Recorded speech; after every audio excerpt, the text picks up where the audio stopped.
All right, and a hearty shout out to all of you in the Rabyd Nation, whether you are a paid for citizen or whether you are just somebody who is a tourist who's just subscribed, looking around, or whether you are just looking across the border, wondering whether or not to immigrate to such a wonderful country as the Rabyd Nation. Welcome, one and all. Welcome to the Rabyd Atheist. Welcome to the Rabyd Atheist show on a Monday where we're doing a fireside chat. And the topic today, what is if certainty is the problem? Is a question. This is based on a stream I watched yesterday. I was watching the stream and I said, this would be a perfect topic for a fireside chat. But welcome one and all to the Rabyd Atheist. I'm your host, Ed Rabyd, a former pastor turned atheist, now a compassionate anti-theist. Welcome to my channel. Welcome one and all. A few announcements. There, of course, is the Discord link in the description to the Fluffle of Fangs if you want to join a community that's solid and good. I kind of love it. Love it. And also, of course, there's a goal in chat that helps me keep my streams ad-free for your enjoyment, at least until after they're over. Then I turn the ads back on. But that keeps it free, so you guys don't have to worry about annoying ads and things like that. Appreciate it. I also appreciate the support. Other announcements. I don't think so. Well, we'll get a quick roll call and then we'll get into today's topic. Jacqueline's here. Let's see. Faye is here. Ron is here. Michael is here. Dragon Rider is here. Asso, good to see you, Asso. Felicia, good to see you. Yeah, thank you very much, Felicia. Yeah, like I do a lot of things to keep it ad free. I hate ads when I'm watching a stream. It just drives me insane. So I'd rather deal with a donation basis. There's plenty of YouTubers that go donation based during their streams, and I'm trying to get to a point where that's all I need to do with the stream is just have the donations. And so I appreciate it. And Professor Hizzle is here. So thank you very much. That's one. And it looks like the goal counter is working again, too. Thanks, Felicia. Now I know the goal counter is working again. I appreciate that. It wasn't working for the last week, so now I know. So there you go. Today's topic was inspired by, actually, I was watching yesterday, and I was thinking about what to do today. And I was watching Robert over at Skeptic Philosophy. I've left a link to that stream in the description of this stream. So if you want to go check that out, it's about 2 hours long. He had a guest on there talking about certainty and the nature of certainty and all that. And it was a good discussion, but I felt it kind of ended early because I wanted to get to a more practical side of certainty being what problems certainty has.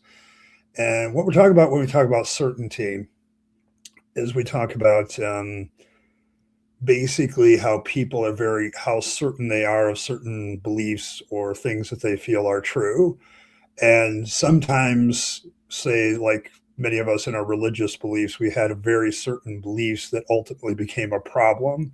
And so sometimes we become too certain in things, or we think something is an absolute truth or an absolute fact. And there's discussion in philosophy. This is one of the probably better discussions in philosophy about how certain we should be about things and whether or not it's more wise, if you will, to walk with an idea of great confidence. I think that was kind of the conclusion that came out of that stream is having a great deal of confidence in something versus certainty.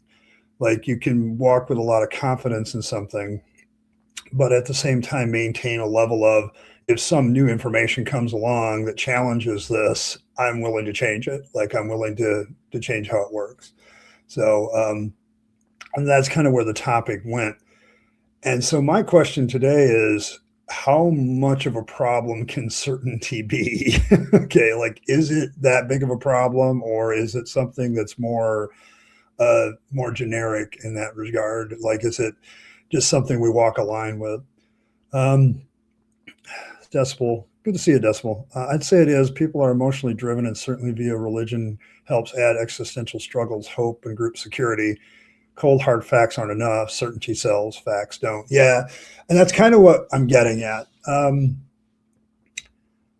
Because we have to live, I think, at times with like the limits of human knowledge, and we don't want to face those limits. Like we'd rather have certainty in some sort of belief system rather than kind of a confidence that's built on probability, and that sort of thing. So it becomes a different kind of way of looking at it. Thanks, Professor. And it looks like the gold counter is indeed working. So there we go. Yeah, you said this yesterday, Robin, and I loved it. It certainly is almost certainly unattainable. I see that is a view. Like when people proceed with absolute certainty that what they're doing is right, that their cause is just, that their religious beliefs are true and everybody else needs to bow down to them, I would argue that that's fairly valid. Like we can be so certain of things that we decide to do certain things that are harmful to others. And this is one of the things, like in religion, when I was a believer, I was very certain of a great deal of many things, and it probably damaged a lot of relationships. It certainly damaged the possibility of certain relationships. Like there was just certain people that I could not be friends with if I was going to be a true believer. I tend to focus on the practical real life, but it probably brought a lot more suffering on my life because I ended up accepting certain things and certain behaviors in my life, even though they were harmful to me and to the people around me, because of certain levels of certainty about certain beliefs. There were plenty of things that I could have done differently, but my religion wouldn't allow me to do it because of the certainty level I had in its truth. So you're certain of gravity. That's probably a good one. Yeah, I wouldn't have been caught dead with you heathens. That's kind of the thing. It's like when I look at the practical side of religion and its certainty issues. Okay, like it's super certain about certain things. Like this is the truth. And a lot of that leads to, like, this month is Pride Month. There's no way in my fundamentalist background I would hang out with any LGBTQ people because that was just anathema, to use a religious word. It was just, there was no way I was going to do that. No way I was going to be friends with them. No way I was going to even interact with them, all because of the certainty I had in the Bible and the certainty I had in my faith and my religion. It cut me off from those relationships, which I had no real other reason to do so. Like it's one of the weirdest things when I came out of the faith is suddenly I had a whole lot less reasons to hate people. Like I just had it. I was so certain of things that you end up hating people for no damn good reason. Like there's just no reason to hate people. There was no reason to, like I don't have reasons to hate people that don't believe as I do anymore. So yeah, Robin, it's one of those things. You're not even certain of your energy, even especially the first coffee break. Yeah, I can understand that absolutely. But yeah, like this problem. So what if this certainty that we all seem to have seems to be the problem? Like, and I don't, yesterday they were talking about, they did a brief thing about virtue ethics, and there's a thing in virtue ethics called courage. Like one of the virtues is courage. But courage doesn't stem, the true virtue of courage doesn't stem from absolute certainty.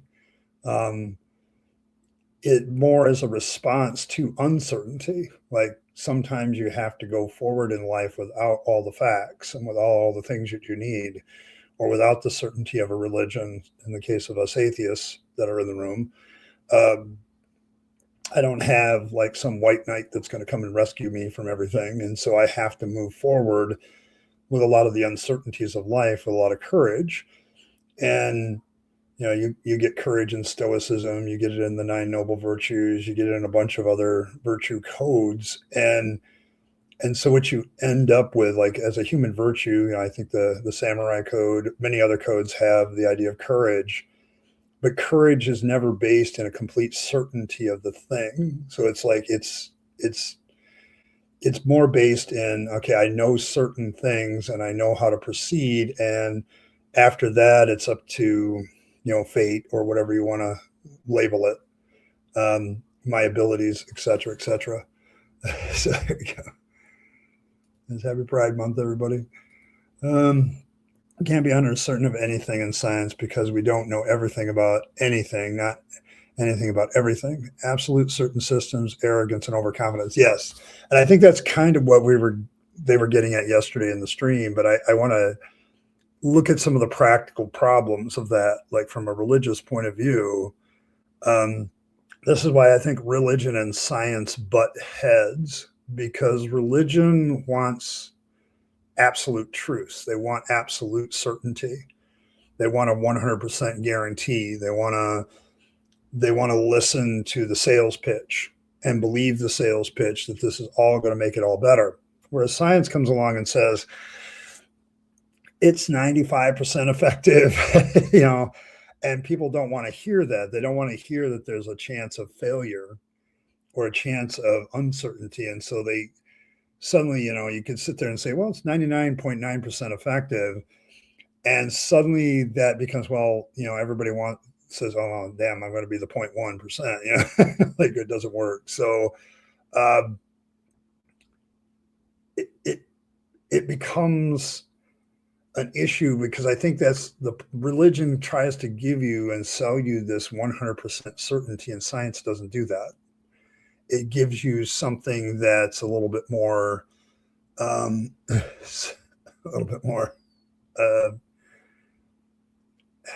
more realistic, I think. Yeah, basically they're going to lie to you. So yes. As I mentioned prior, psychoactivists have to start having their ideas connect on an emotional level. Others, while balancing honesty, it'll certainly fail. Otherwise, you have to show certainty. Yeah, but is that certainty? Or is that grounding more your ideas and what you're trying to get across in evidence and facts and being very real about it? I think you can show a great deal of confidence in something, but not necessarily a 100% certainty, and that can still be effective. But I agree with you about the emotional thing. Like, people are motivated by their emotions. You can give somebody the most rational argument in the world that may not motivate them to get out of their chair.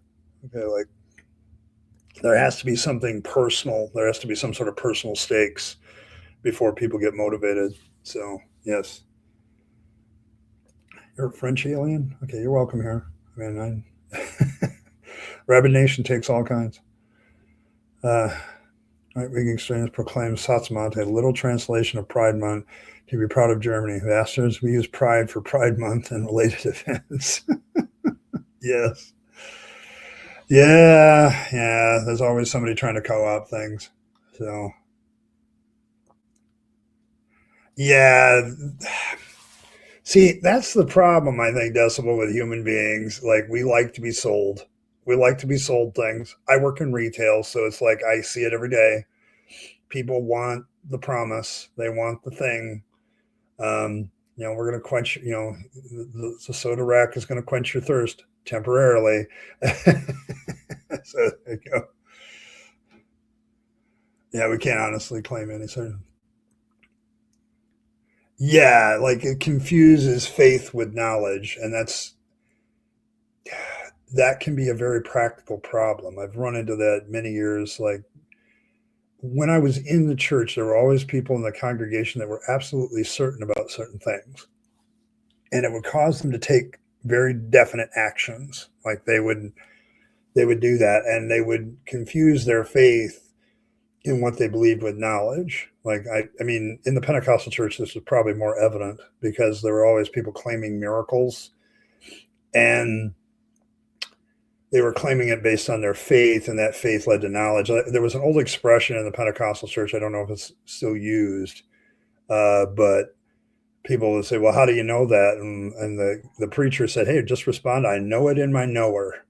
It's like, I just know it. Like it's getting people to circumvent the rational process of why they know something, that you just go from this is true to knowing it without justifying it in any way, shape, or form. And so certainty kind of does that. It kind of pushes us down that alley of just, I know it. I know it in my knower. I don't need to know anything else. So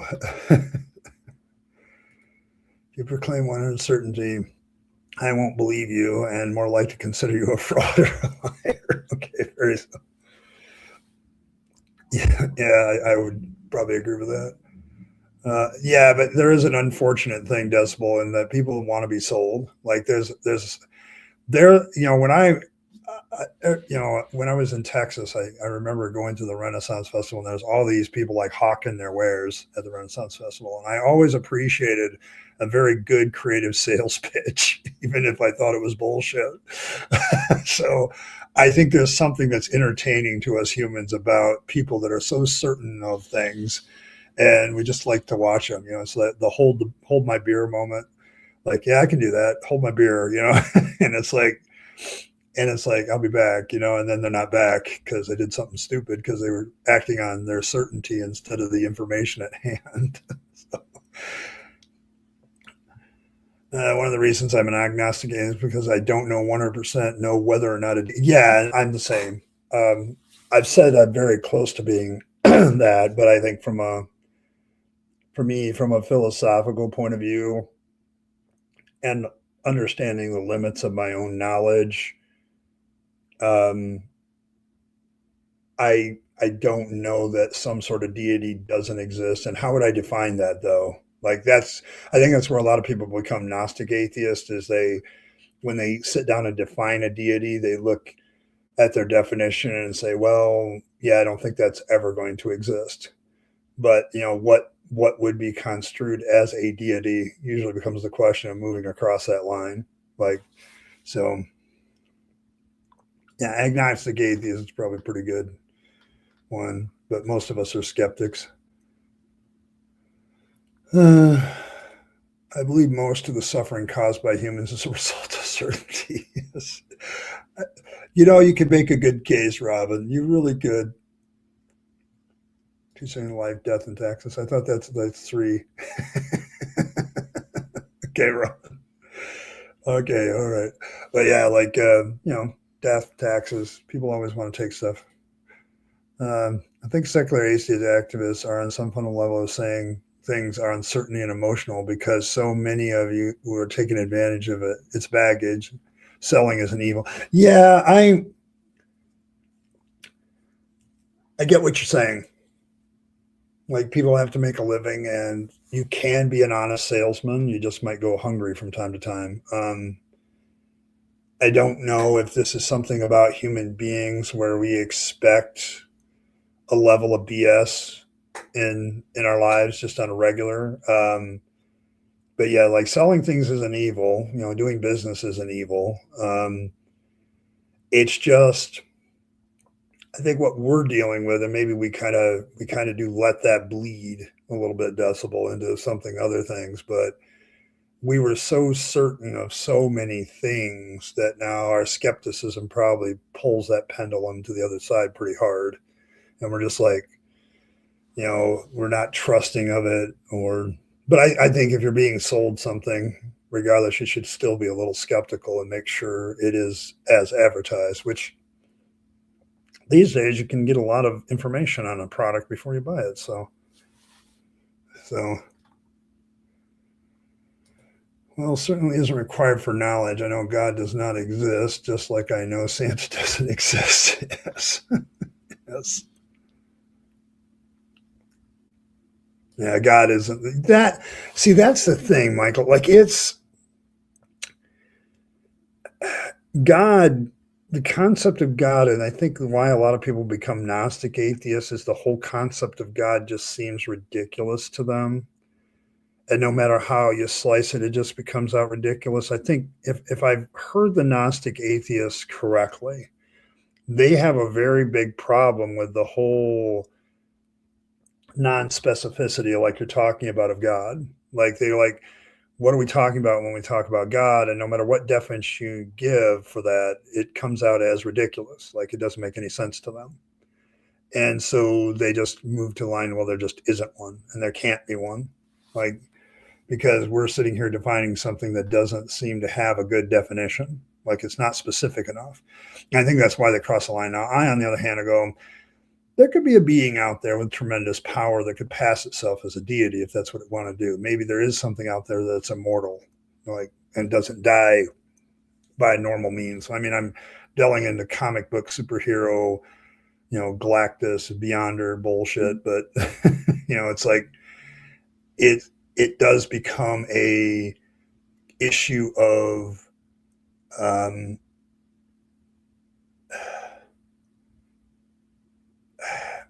trying to figure out a good definition of what God would be and being certain that that definition is specific enough that we can say, yeah, if a God existed, that's what it would be.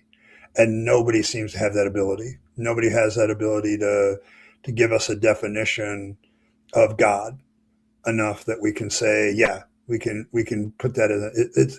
It's the whole problem of unfalsifiability all the way around. So you you posed as Santa in the past. Okay, yes, yeah. I think there might be some hangups. Like I don't have a problem with understanding from a political point of view, Decibel, that in order to make an idea work and get people motivated to it, you have to hit their emotions. And this is the trick of being an honest person, is finding a way to be absolutely factually accurate while at the same time appealing to people's emotion based on that. And that is the hard part. Um, we tend to either go bullshit to motivate people because they need to be motivated, and we don't necessarily have all the facts to give them. On the other side, we can get so factually oriented that we're boring as hell and nobody's going to be motivated by anything that we do want to say. So it's like there's a definite tightrope to walk there, but I think it's possible. I just don't. I think you do make a good observation about us that have come out of the faith. We're not going to be fooled again. Like it's like, and so we tend to overdo it with skepticism sometimes when people are just out there, trying to make a living. It's like it can be that way. That's kind of, I think you bring up a very good point, and it's something to think on. Like, I don't proceed with 100% certainty, but I can go forward on a certain level of confidence in what I know. So it, it it's not necessary for me to proceed and be emotionally involved. And I think that's something that a lot of us wrestle with, especially if we come out of the faith. It's something that we wrestle with a lot. Explanation is also certainty. Yes. All gods have similar origins to Santa. Yes.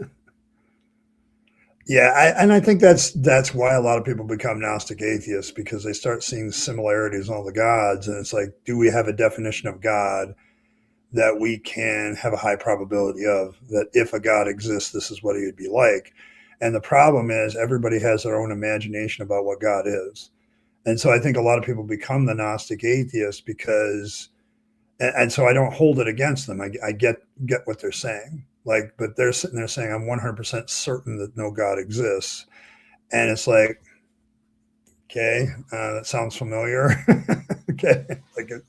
And so to me, a more honest position is to take the agnostic view. I don't know that I can know a definition that doesn't fall into this mythology problem, but there might be a definition of God or a being that fits that. And so, um, yeah, it could still get that way. It could still be that way.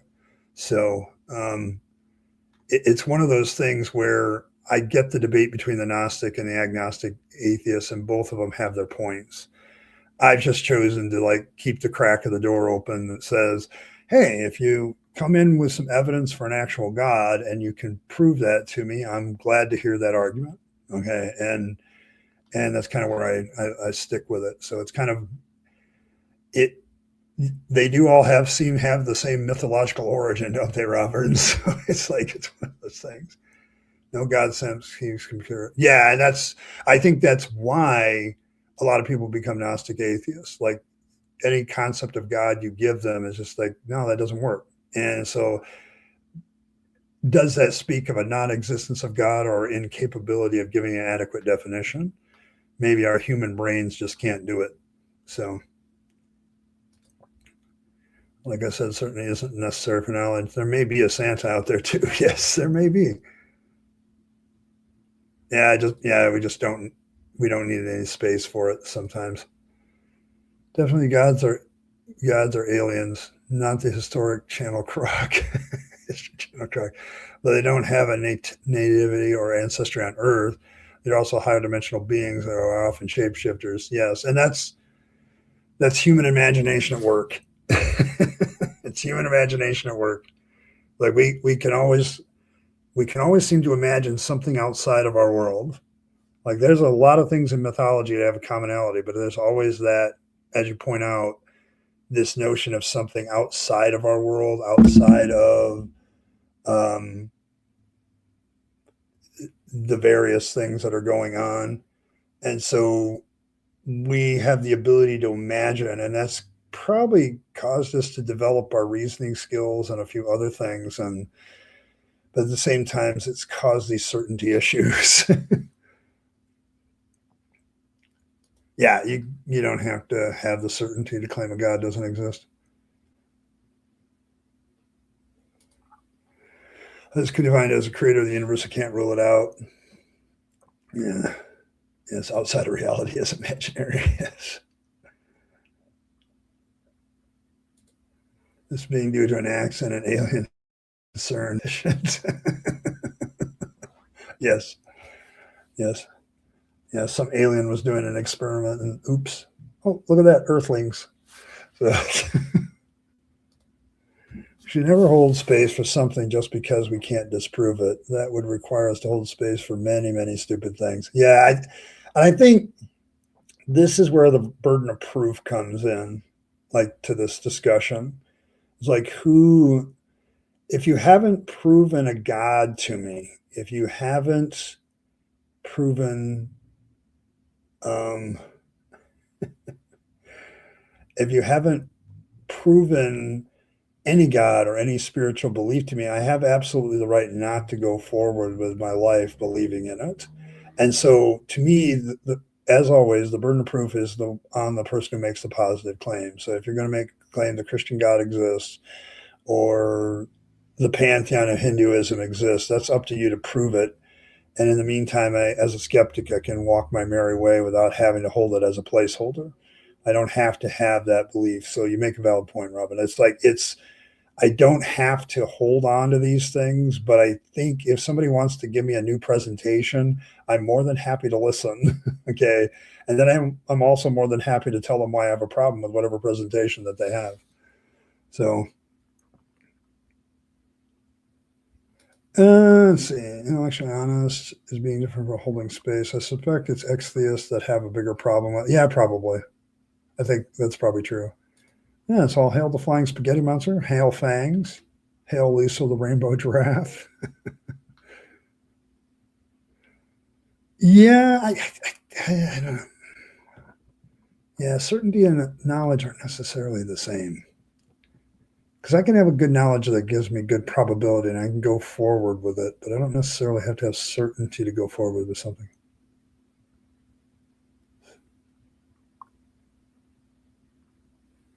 So, but yeah, but this is kind of the debate that we get into, particularly with former religious people, because we were very, very certain of certain things when we were in the faith. And now we're outside of it. And so I think we sometimes have this issue of we want to go forward with confidence and knowledge, but we don't ever want to be so certain of it, things again that we can't change our minds. Like there's something about when you realize you've been fooled about anything, there's this backlash of pushing back and starting to um, I don't I don't want to accept anything without evidence or proof. And the problem is I don't know if we can live life that way. Like that's why I'm asking if certainty is the problem or not. Like, is there something else? Um, so yeah. so uh, uh, are you sure you can't know things for sure? I see what you did there. Um, I think that human beings can proceed with a lot of confidence, but realistic knowledge is always probabilistic based. Like, I have all this information that tells me that this has a high degree of probability of being true. And I can proceed in confidence in that, but I'm also open to new information that might change my perspective. And it's not like it might be a dramatic change. Oh, I completely was wrong. It might be, I need to adjust this a little bit because it's not quite completely right. I think that one of the great problems I sometimes have because I was in religion so long is learning how to modify what I do know now according to new information. Like it has, because you proceed with such certainty for a great deal part of your life that you don't ever want to be so certain like that again that you can't adjust. And some of us still have problems adjusting because it's like a religious residue. So when we find new information about a certain topic, we end up shifting it slightly, or we don't shift it at all right away because we're like, oh, and we don't adjust. So it's like, so, but yeah.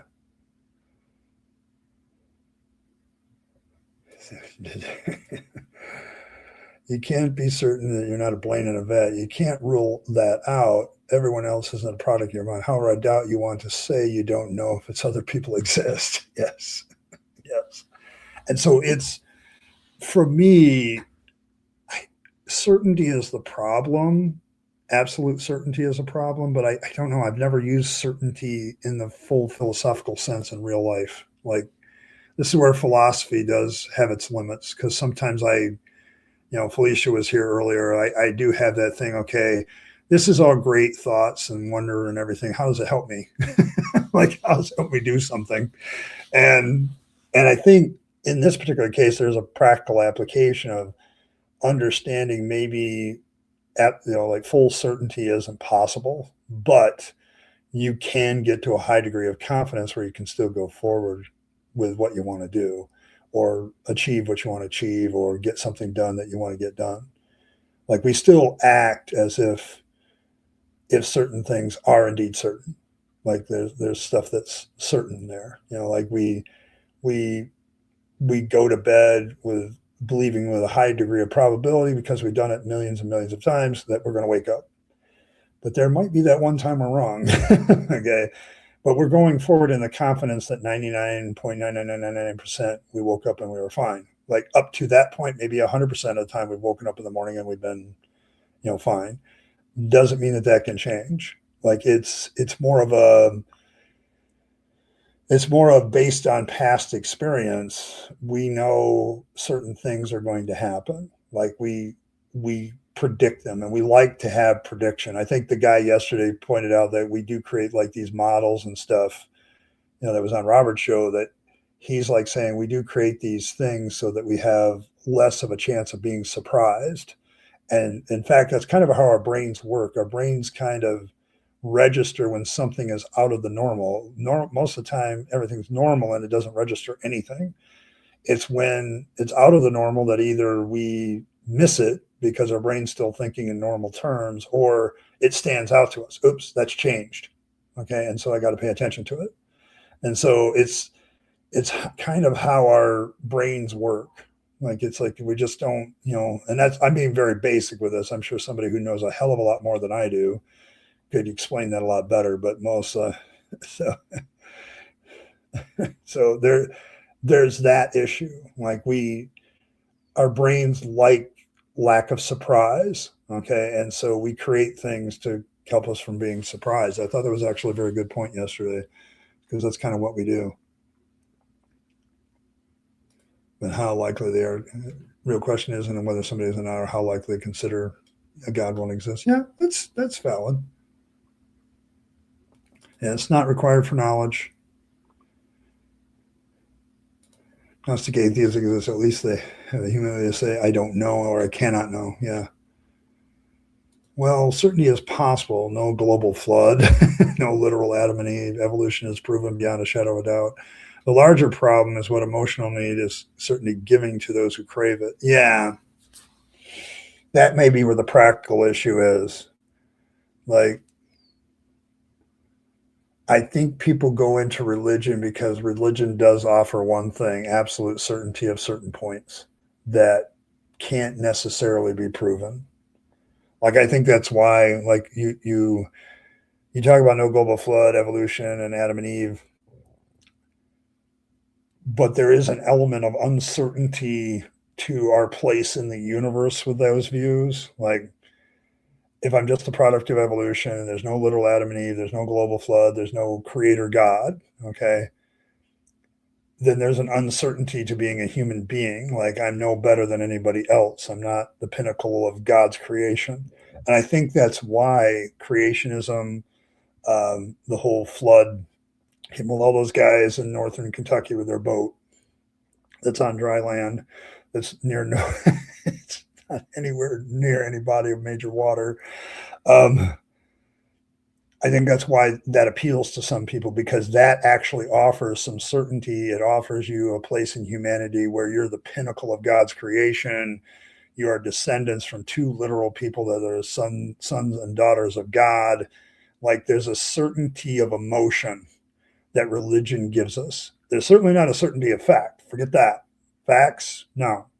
The facts are in religion are constantly disputed, and many of them have been debunked. And to many of us, that's very certain. But there is an emotional appeal that is far more certain than what you just stated. So, and as raised by non-religious households, so modifying my knowledge base is just what it does to make sure that the knowledge one possesses is accurate. But yeah, like, you guys just do that. Like, people that have grown up without faith, I notice that you guys can take in new information a lot easier and modify your views. And just for those of us that have had this pattern of a way of thinking for years of trying to justify the certainty of our religion, it's much more difficult for me to do. Like, I have to really think about it, sit back, um, you know, process all the things again and say, okay, like, I remember when I was first deconverting, this was a big challenge for me, because just thinking in those terms was very difficult. So, because I had worked with, yeah, that's why science provides theories, not proofs, or actually, better word would be hypothesis. Theory in science is actually a different definition altogether. But that's why they do a hypothesis. That's why they do falsifiability. That's why they do all the things that they do. And so you're constantly gaining new information and reprocessing it. So there's certainty claims, because certainty is a spectrum, though, just like knowledge is. Yeah, I don't think that's what we're talking about when we're talking about philosophical certainty. I think that's a different definition of the word certainty. But in philosophical terms, certain is always this question of, I have absolute certainty, 100% certainty that something is true. Like, it's one of those things. So it's different. Percent certainty we're talking about. Most people would say they know the sun will rise tomorrow, but we can't be certain. That's true. We shouldn't differentiate between day-to-day language and attempts to define and discuss topics. Yeah, like, there's definitely a philosophical difference of the definition. So,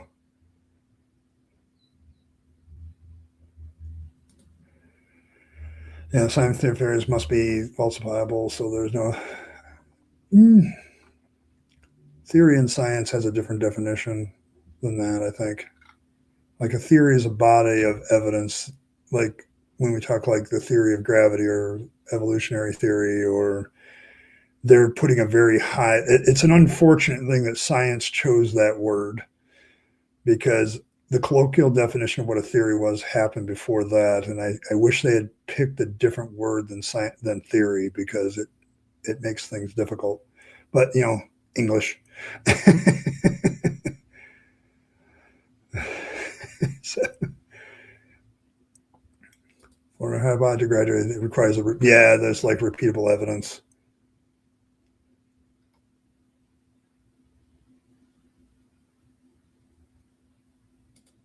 It is more than journalists publishing. I agree that theories can be falsifiable. I think that's one of the things that makes them so strong because scientific theories still have all these falsifiability things, but they haven't been falsified. And no matter how many people try to, they fail. So, yeah, it must be falsifiable. So it's like, but there's a definition here of a high degree of certainty, but not 100%. So enough where we can sit there and say, yeah, we can go forward with that. Like the theory of evolution is so well established that we do medicine and all kinds of practical things about it, and it doesn't seem to not work. So,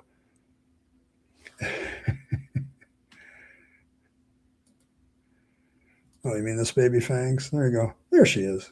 The wonderful, lovely, beautiful, smart, intelligent. I killed Earl, the lap in which our Lord naps. One of the smartest women I know. So, thank you. Welcome, Earl. Yes, and you gave me an excuse to put baby Fangs up. So there you go.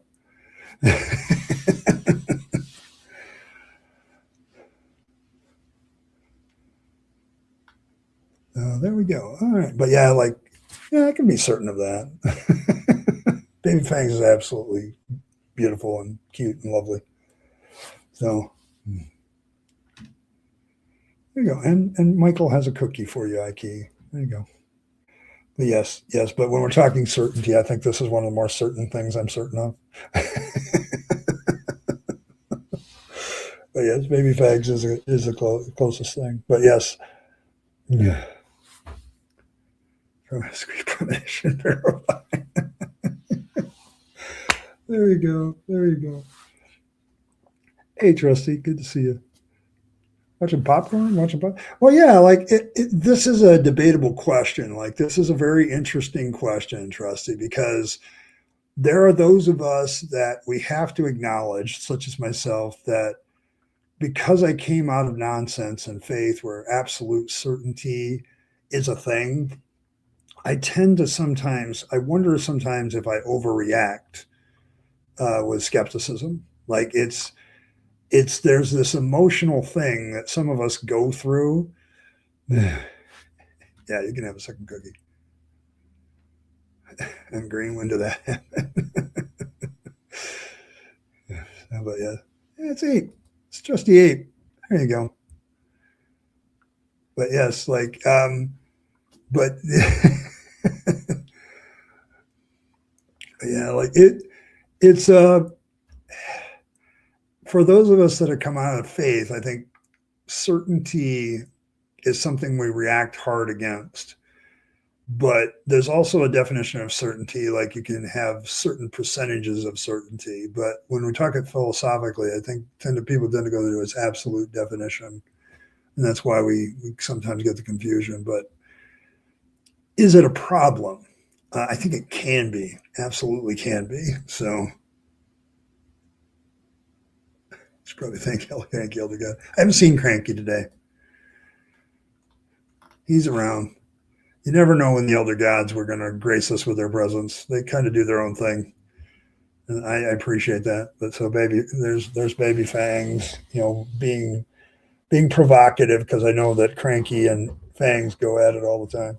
So he says.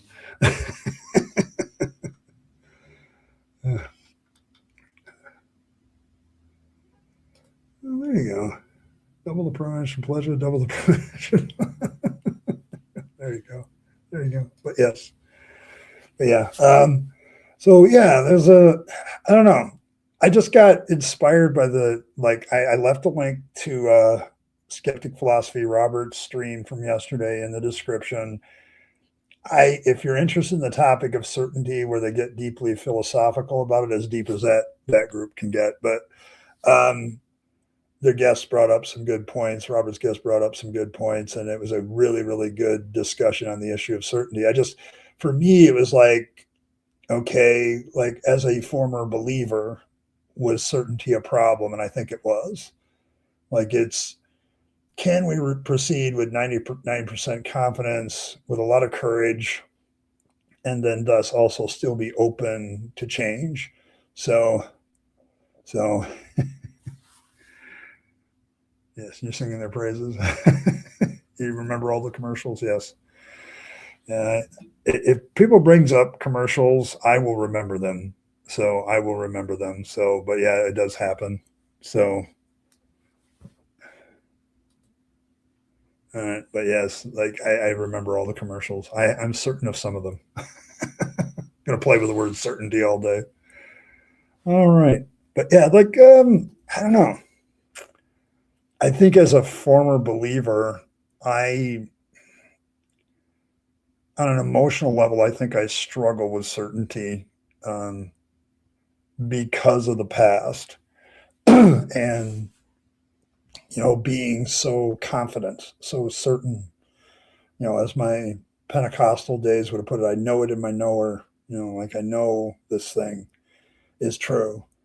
And then you start to analyze it for evidence and reason and looking at it, and things start to fall apart as far as how certain they are. And then you're going forward and 90% confidence, then it's 80, then it's 70, and then at some point you become a realization that your beliefs aren't as certain as they used to be. And so when you come out of the faith, you tend to be hyper skeptical on an emotional level, which is completely understandable.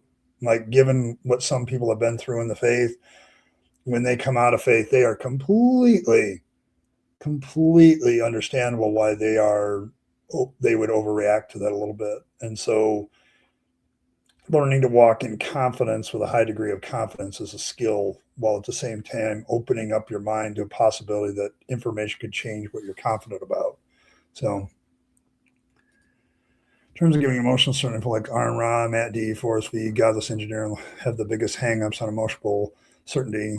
Thing to sell is that, yeah, I don't think selling is dishonest. I work in retail. Um, we provide products, you buy them, yay blue, Walmart, kind of thing. And I don't think that is inherently dishonest. I think there is maybe an overreaction to that a little bit, like selling things. I'm on YouTube. Technically, I'm selling a product. You come here hopefully to get entertained, hopefully to think about some things.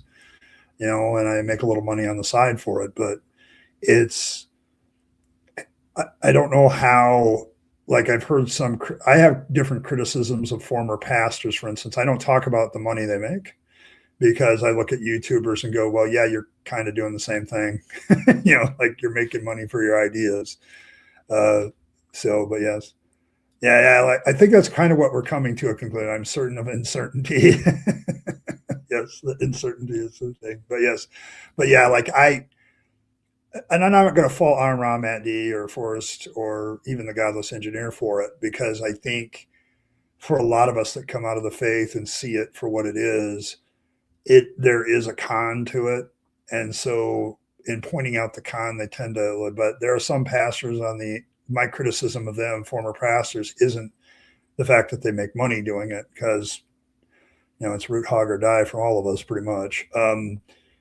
And so I don't have a problem with that. If I go after ex-pastors, it's usually because they're still playing the patriarchal hierarchy game. They're still preaching sermons, expecting, trust me, bro, kind of mentality. And I used to watch a lot of those guys, because as a former minister, but I've made a commitment to kind of get out of all that. Like, to me, that's just part and parcel to the game that I find dishonest. there's a lot of former preachers they still sermonize, they still do Bible studies, they're still doing the show, okay, in that sense. But I don't fault anybody for making money on it because most of us YouTubers are doing that. So yeah, there you go. And don't let your brain question everything. Let's see again. Professor. Oh, look at all you people who know each other. All the celebs up in here today, yes. I have interesting guests. I have. Let's see, who's stopped by in my life? Shannon Q has stopped by a couple of times because she was interested in the topic I was talking about and had some time. And of course, Paula Gia has come by a couple times when both of us were wrestling with Habermas. So, and I've got Trusty Abe, we got Professor. I've had all kinds of you folks that are out there. Ember, I've followed for a long time. So yeah, but so there's a bunch of us. Yes, I don't know why I my streams tend to attract everybody. Maybe it's because I'm the only one on right now. It's possible. I had Professor Kip here. Dr. Kip has been here a couple of times recently, talking about stuff. Mostly how his kids don't think he's funny.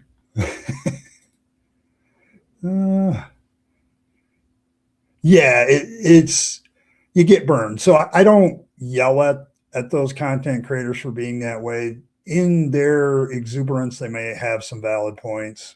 Okay, it's understanding the humanity of people and why they do what they do, and at that point, you can kind of drop I think they're wrong. Sometimes I think they might be emotionally attached to a certain idea. But yeah, I don't. So maybe it's possible. I don't know. Maybe I do have a neutral platform. I try to. I've only gotten involved maybe twice in my entire 6.5 years, and I felt it was important because a friend was involved. So, and that was the only reason I really got involved. So, but yeah. Yeah, the prosperity preachers, yeah. If you ever hear of a prosperity preacher that decides to become an atheist, there's a natural, like I've met a few prosperity preachers in over my years in Pentecost, and there's really an oily, it's very much like the old movie with Steve Martin, Leap of Faith. Like it is a yakety yak, God's talking back kind of mentality where they're doing it because it's a con. Like, and those I'm most suspicious of. But there's other people who've just come out of being a regular like myself. Like it used to be what I did for a living. It was, I didn't have a big mega church. I'm fairly ordinary as far as pastors go. You come out of it and it's a little bit different because you realize there's other problems. So,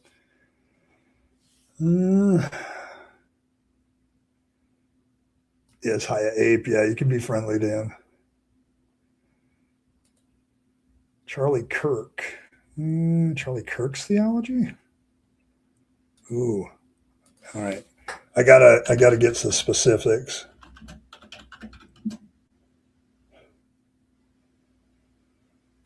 Because if I look at his theology, that's a different story than his political views.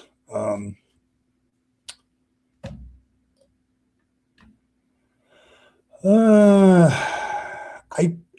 can't. If I had anything to say against it, that's a big thing. Is the integration of Americanism and Christianity as this one theological system, which if I was still a Christian, I would have problems with that because Christianity is supposed to be like a universal worldwide thing. And there's nothing in Americanism that necessarily screams Christianity.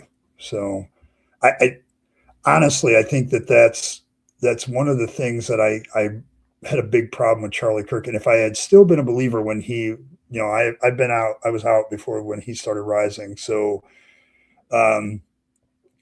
my biggest issue, if I had still been in the faith, was, dude, this is Christianity is universal. It's I would have had that objection to his theology as a guy with a master's degree in theology. I said, no, you're doing the same thing as like Latin American liberation theology. You're coupling a political idea with Christianity, and as somebody who is a more universal across the world Christian at the time in my own theology, I would have probably objected to that.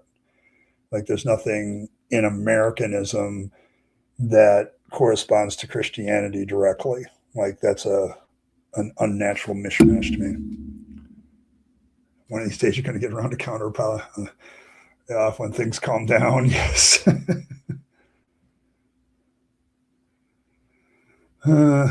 See you later, Robin. I'm sorry I missed that. Certainty is certainly the problem. BS.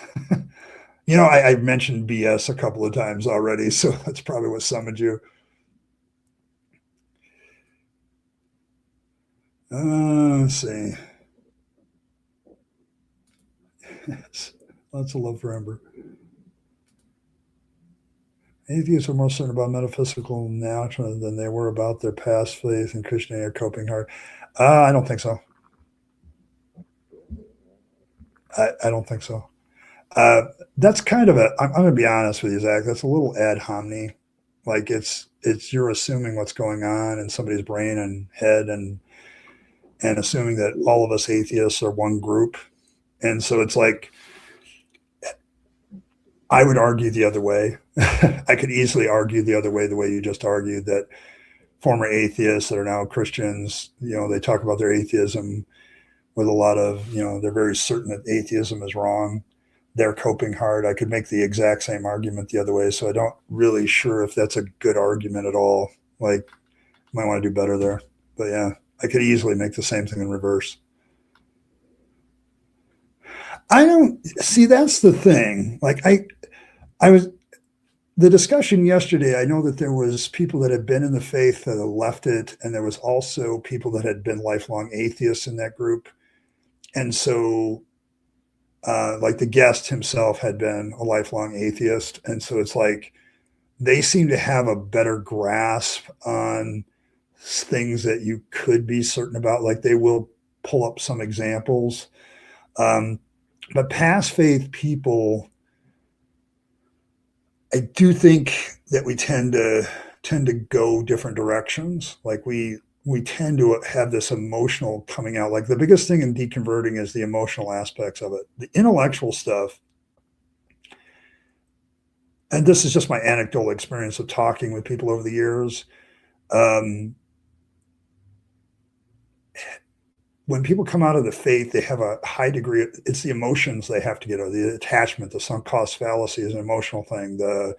And so when they get out, they don't want to be fooled again. So they tend to go to the extreme other side and be super hyper emotionally skeptical, not just mentally. Whereas people that have never had the faith problem don't seem to have that emotional attachment. Now, that's just my observation. I don't really have any research to back that up, but it's just something to think about. So,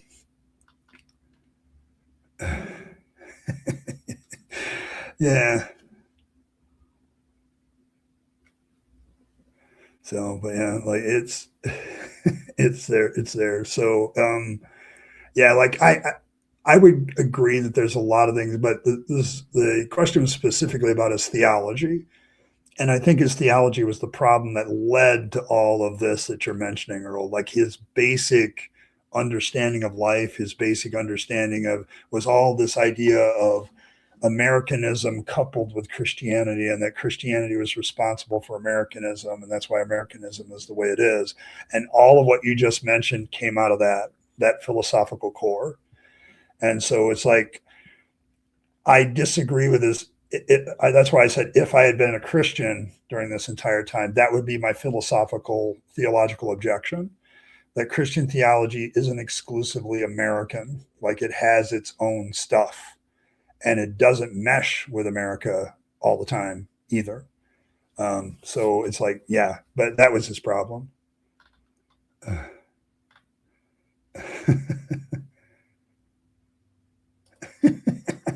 Hey, Fangs, good to see you.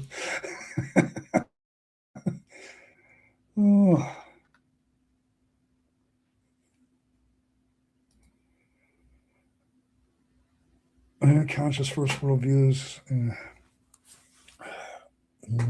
Atheists who are not open to panpsychism and other are coping. Did you ever consider that people may have rejected this for intellectual reasons? Like, once again, you're making very broad brush strokes about atheists, okay? And atheists are too large of a people group to make broad stroke brushes about. Like, I don't do that with Christians. I always try to figure out what branch of Christianity they are, what their theology, because I don't want to assume that Christians are all the same. And I think the problem I have, Zach, with your arguments so far is you're like, all atheists are the same. And it's like, no, that's just not true. I'm literally looking at my chat right now, and I know who the atheists are, and I know that all of us are freaking different. Okay, like every single one of us has probably looked at some of that stuff and rejected it for very good reasons. Okay, so it's like I I'm sorry, I don't think religious woo is the one that needs to validate itself. It needs to take up the burden of proof and prove itself. I don't really have to cope with that on an emotional level. So yeah, like I'm trying, Ember. I'm trying to be polite. You know how I am on this channel. I try to be polite to the theists. Fangs is a god. He is the god of chaos, the atheist god. So, you're not afraid of drugs either. Yeah, those aren't worldviews. Those are claims that need evidence. Feel free to provide it. Until then, there's no reason to believe it. Yes. Hey, Native, good to see you. I don't think panpsychism is valid. It's definitely not sound.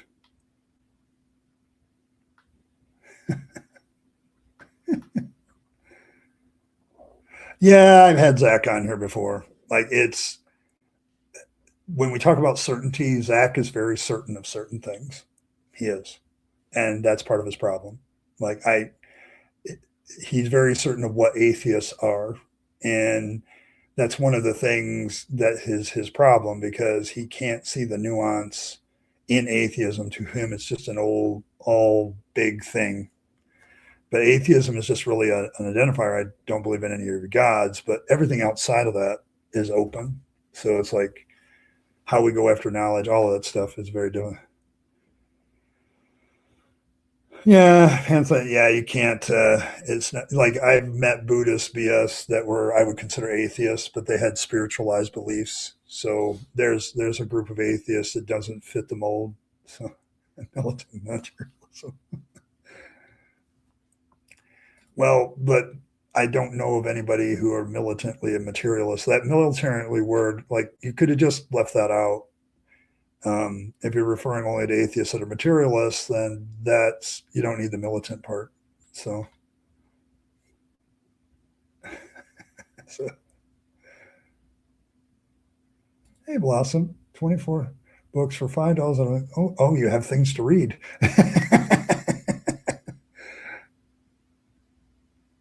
You're not certain about anything, but you're certain that atheists that are materialists are a certain way. So if you're not certain about everything, then I guess I'm trying to figure out what your point is.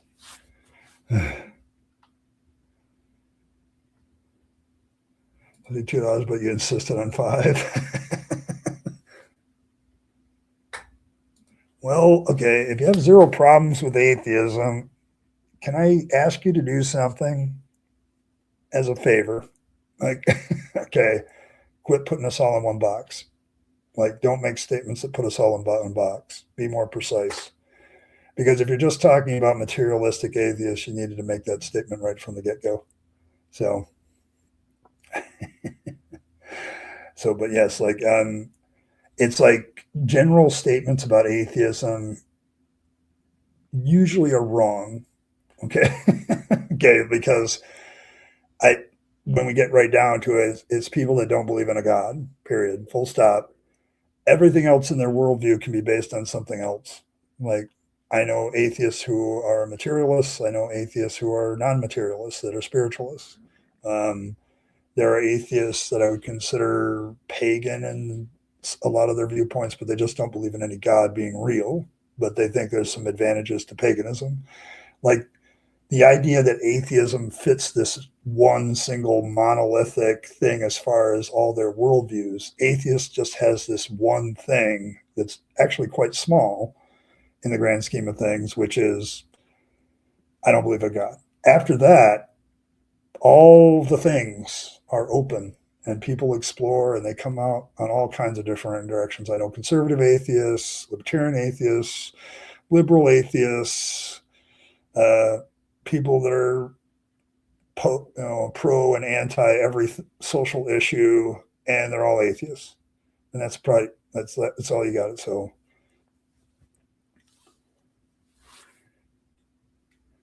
well, but the fundamentalist definition that they may be not open to that, but they may not be fundamentalist about it. Fundamentalism is a completely different thing.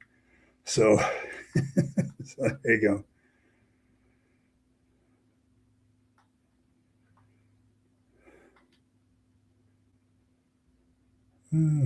Materiality almost certainly exists. Yeah, there you go. He's testing out new words he hasn't bothered to research yet. Well, this is my most open stream. I don't require you to be a subscriber, so everybody's willing to test whatever they want. Oh, maybe. You're believing in unicorn traps? Okay, yeah. I'm like, what are we talking about with certainty traps? That's an interesting thing to talk about. So, I've experienced that before, but the thing about a decibel is I think by engaging some of these ideas and asking questions, people kind of reveal themselves. So came out and got you out. There you go. There you go. But yeah. All right. I'm going to take my break and show you this wonderful video from the lovely, wonderful I Killed Earl for 2 minutes while I'm doing so. And I'll be right back to finish up the stream for the last 20 minutes. But do need to take a break. And so I will be right back after you watch this slightly wonderful, beautiful comic thing that the lovely I Killed Earl has done. So hang on there for 2 minutes. I'll be back.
All right, and we are indeed back.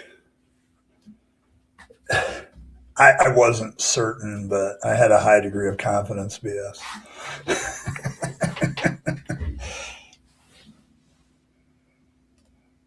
You did all your own stunts, Fangs? Oh, there you go. There you go. There you go.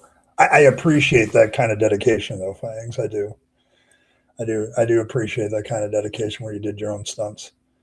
Some of these actors these days are just cowards. Do your own stunts.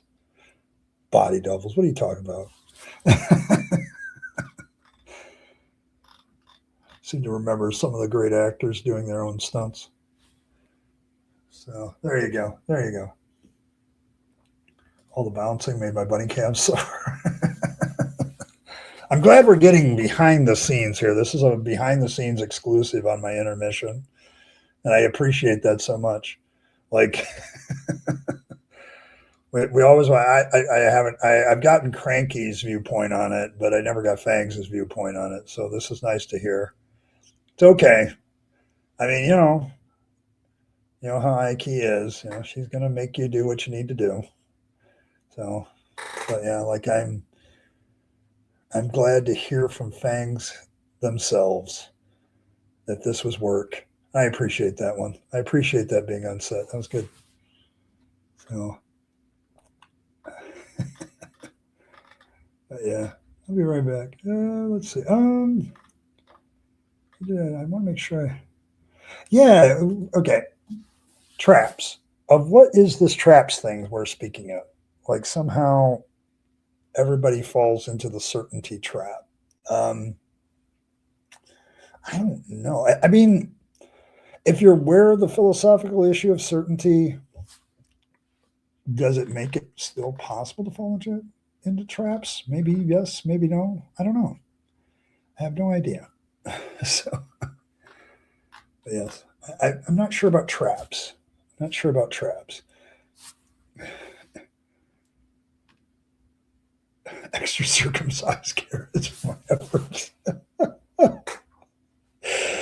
Oh, that's beautiful.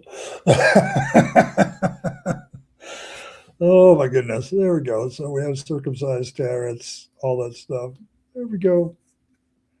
So you got more circumcised carrots for the work. Well, that's good. You do realize that when you circumcise a carrot, you're giving a person less carrots. And I have to ask, how is it extra circumcised? Like how is that? How's that even possible? Oh, what a great ritual. Good to see you again. Oh, look at this. Look at this. Yes. All the people here, B.S. Lewis, all of us. Good grief. Wow. Wow. Extra circumcised carrots for the effort. All right. See, I don't know. I mean, you need to go to the actors union, Fangs, on this one. I think you need to go to the actors union. You might be entitled to more compensation than extra circumcised carrots. Maybe you'll have to more than one and many head pass. Okay, well, all right. There you go. There you go. Some of us are just it's all of that. But yeah, it's okay. I don't know. See that there seems to be like, when animals work in theater and like drama productions and stuff, like there's supposed to be special rules. I just hope all of those were followed. Um, I hope that so there you go. Yeah, see, you people know each other. All right, there we go. So, Kent Speak and B.S. Lewis and all kinds of people here today. All right, well, thanks everybody. But yeah, see, because we're still working on the ritual part of the circumcised carrots because somebody brought up the thing is how much of the tip of the carrot do you have to take off to have it fully circumcised? So like at what point is it truly a circumcised carrot? You're certain that certainty is a problem. Okay, there we go. See, we're all certain about something. But yes, like we there was also somebody that suggested, Fangs, that I mean, do you like your carrots marinated in something else to make them even more holy, or no daily savings time? Okay, but like there was somebody that had a question about what makes the carrot even more circumcised? Is it possible to make the holiest of all vegetables even more holy than it is? Like, we've circumcised the carrot. Should we wrap it in bacon? Should we? Does that make it more holy, or do we have to marinate it in something? Or so there's all kinds of things, and I figured you would probably know what you prefer. I would be at a loss. I'm just the grandmaster of the fluffle.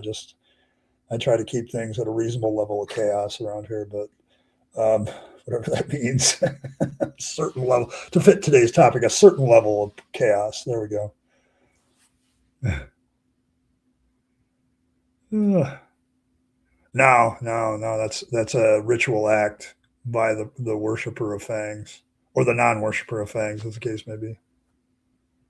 You prefer to raw dog your carrots? Okay, there we go. Now we have the official answer. There we go.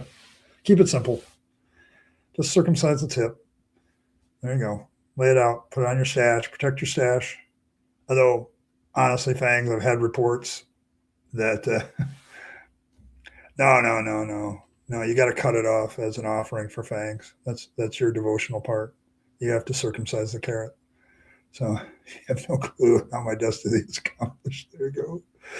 But yes, it is. But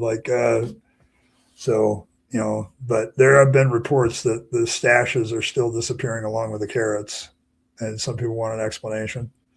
So, see, because gods are complicated, like they're weird. Like Yahweh's really weird. He wants your firstborn child, but then he offers some sort of way to redeem it for cash, basically, cash and trade goods. So, hey, Skeptic, if you go through this whole stream, I actually referenced your stream from yesterday. It's actually in the description, because this is where I got started with this. Because you guys did a great job yesterday talking about it, but I'm like, okay, so what's the actual problem with it? So, it seems like certainty can be a problem. So yes, I've referenced you, and I put the link to that stream in the description. So those of you who want to go and check out Robert's stream, it was a great one yesterday on this very same subject of certainty. So there you go. Putting it just such interesting stuff. Okay, all right, fair enough.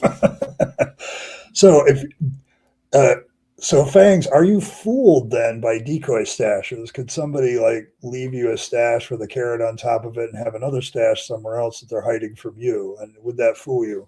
That's my theological question, because I'm trying to understand the God that I serve. So I've never had a circumcised carrot. Just have to cut off the tip. That's all you have to do. Carrot tips. Yeah, great guest yesterday. So yes, vegetable jewelry. Okay, so there's an important tip for all of you that want to save your stashes from Fangs. Make sure you use a decoy. Maybe have several.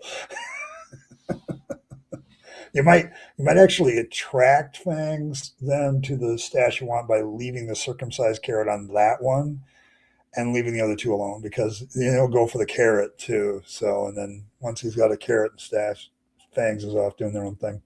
So there you go.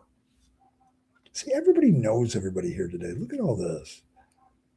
Got Trusty Abe, Skeptic, all of you guys. Look at you. BS, Kent, whole bunch of people. So yeah, see, that's where I'm trying to, Robert's stream yesterday got me going. I'm like, I want to talk about that today. And it's a great topic for an open stream, because I don't put all the normal controls on the Monday stream that I do with anything else.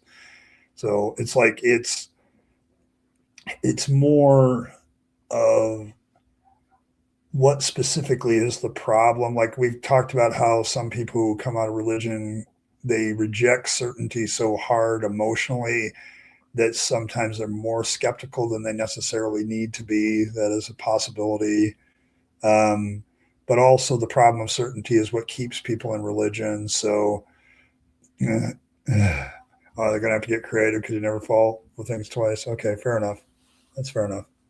But yeah, like but with the issue of certainty, like how certain, like I'm illustrating this with Fangs, like how certain are you that your stash is safe if you put a circumcised carrot on top of it? Like, can you be reasonably certain that it's safe? But it's kind of an illustration of what I'm talking about here is like what level, I don't know. I think sometimes it's more appropriate to talk about a level of certainty rather than, in degrees of certainty. So, but there you go. There you go. How certain can you be that your stash is safe if you put a circumcised carrot on top of it? Like it's it's one of those things that I've noticed, deconverting from my faith is that I think sometimes on an emotional level, I get emotionally skeptical quicker than probably somebody who didn't grow up in a faith. Like they understand the idea of certainty better. So there you go. No, it's not about the choice of the carrot. Doesn't matter. No, it's about the stash. Like, what are you trying to protect here? So there you go. There you go. But yeah, like it's all about, see that there's two levels of deconversion, and this is why certainty is a problem for me. It's not so much now that I'm certain of so many things. It's like the problem for me is I used to be so 100% certain of so many things in my religion that once I got out of it, there's an emotional rebuff to that. Like, I'm not going to be fooled again. I'm not going to deal with this stuff again. Um, all of that stuff.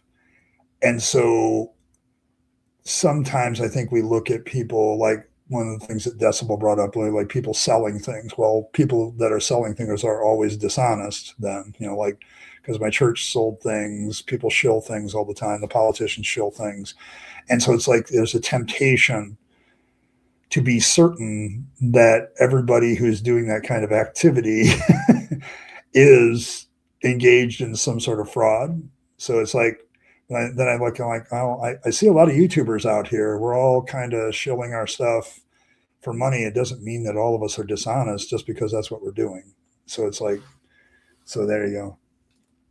They believe in a deal like a pally only gives you the illusion of safety from pilfering of your stash or your mind. See, there you go. Wisdom from Fangs. There we go. Absolutely. But yes, like this has been the issue for me since the discussion yesterday. It's like, because every once in a while you have to get introspective and go, maybe, just maybe. Yeah, that's kind of the issue I'm driving at, Kent, is like intent. Like we're quick because that used to be the intention of the group that I used to belong to. And now I start to assume it's part of the group that I belong to now, and that's not necessarily the case. And getting to people's intention often involves like a conversation, like, um,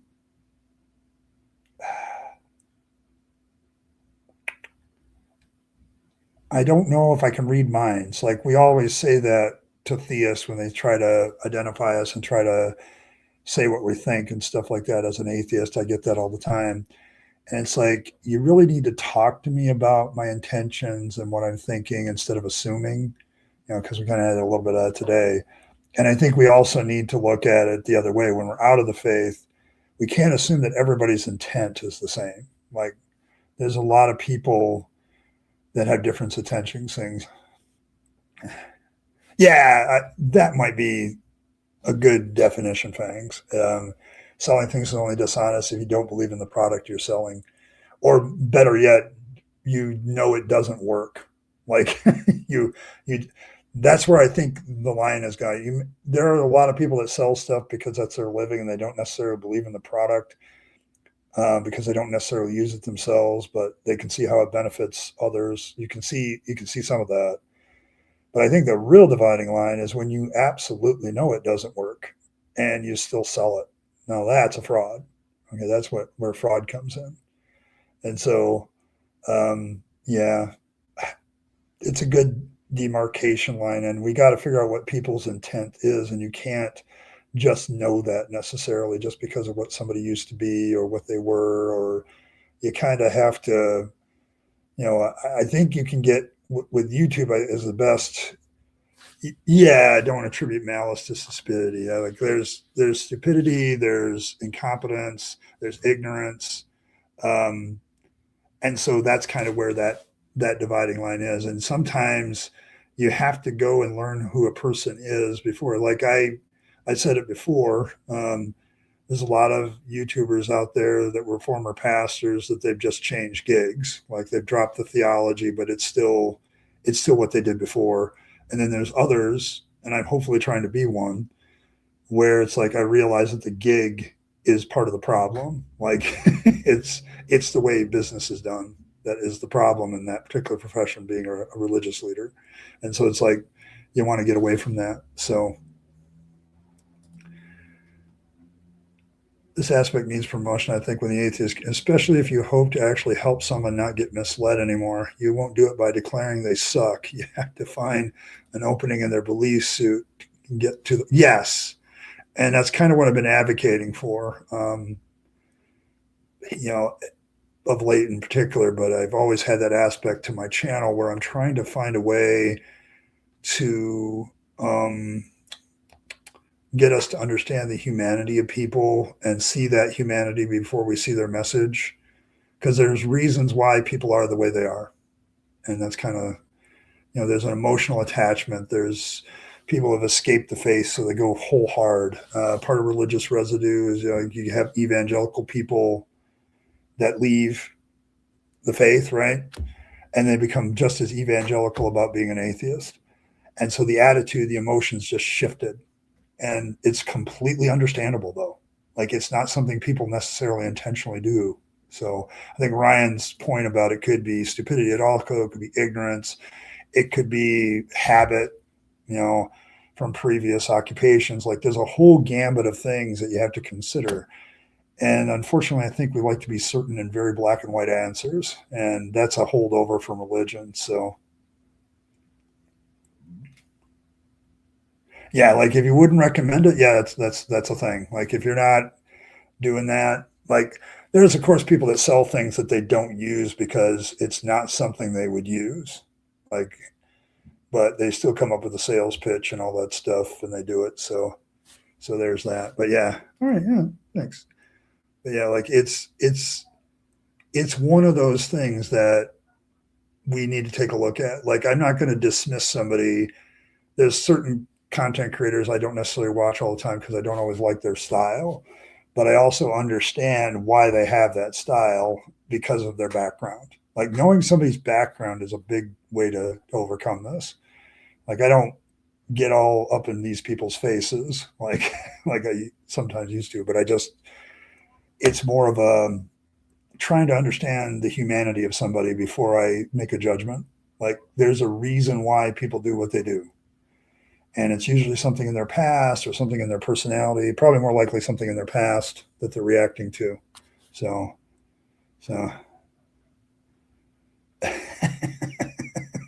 size of the carrot matters. Okay, so bigger carrots matter. That's very good. There you go. All right. Well, I'm out of time today. It's been a great show. I want to thank everybody who stopped by. Special thanks to Felicia, who was here earlier, and to Professor Hizzle for the donations. Keeps the stream time during the stream ad-free, so I appreciate all of that. Helps me continue to support my work to normalize atheism and deconversion. So thanks to both of them for that. I appreciate all of you. It's been a great evening. Tomorrow, we'll see what the topic is. I haven't picked one yet. Because I've been very busy, like my mom's in the hospital and there's a few other things that I'm dealing with. So been very busy with that. So there'll be something up here for tomorrow and we'll continue a good discussion, hopefully again. So thanks everybody for stopping by. Appreciate all of you. May Fangs nibble on all of your hearts. May he purify the religious corruption that lies within most vegetables except the most holy of things, the carrot. From that, with its pointy teeth, if you need warm fuzzies in your religious life that need still there, just look into the eyes of the godlet baby Fangs, and he will give you all the warm fuzzies that you will ever need. So, so, and all of that. So, if you need a religious ritual, circumcise a carrot, leave it on top of your stash, or anything else you find valuable. Fangs may take the stash. He may take the carrot, or he may take both. There's no certainty with Fangs on the issue of the carrot and the circumcised carrot ritual. But also be advised, Fangs has now judicial powers, so he can legally take your stash anyway. So make sure you hide it. Make sure you're very clever with it. Be clever like Fangs, and you won't have a problem. And also beware of the precept opossums. They're out there. Make sure you're watching out for them. There you go. And nom nom and all that. And as always, folks, live your best life. You only get one go around, and then it's over. So you want to make sure that you take all your time, your money, your opportunities, give them to yourself, the people you love and care for, to make this a better world. You'll be happier if you do. And as always, folks, thanks for stopping by, and I'll catch you all tomorrow on another stream at 7 o'clock p.m. Eastern Standard Time, USA. See you then.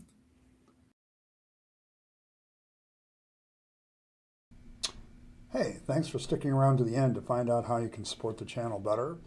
Of course, there's always the more normal notions of just hitting that like button, subscribe to the channel, hit your notification bell, and share the video with your friends and family that you think would be interested. That's always very appreciated. If you want to support the channel in a more tangible way, there's several options. You can super chat or super thanks in the comments or during a stream. Those are always very welcome, but you also can become a member of the channel. Members have certain perks like getting the videos early, things like that. They also have some good custom emojis during chat. So all of these things are good benefits to members, but they also support this channel and its work to continue to normalize atheism and deconversion, for which I'm very appreciative. It keeps me going, and it keeps me as a content creator being able to do more and more as a content creator. So if you choose those methods of support, thank you very much. And I appreciate you once again for staying to the end and listening to other ways that you can support the channel. Appreciate it. Thanks, and I'll catch you next time.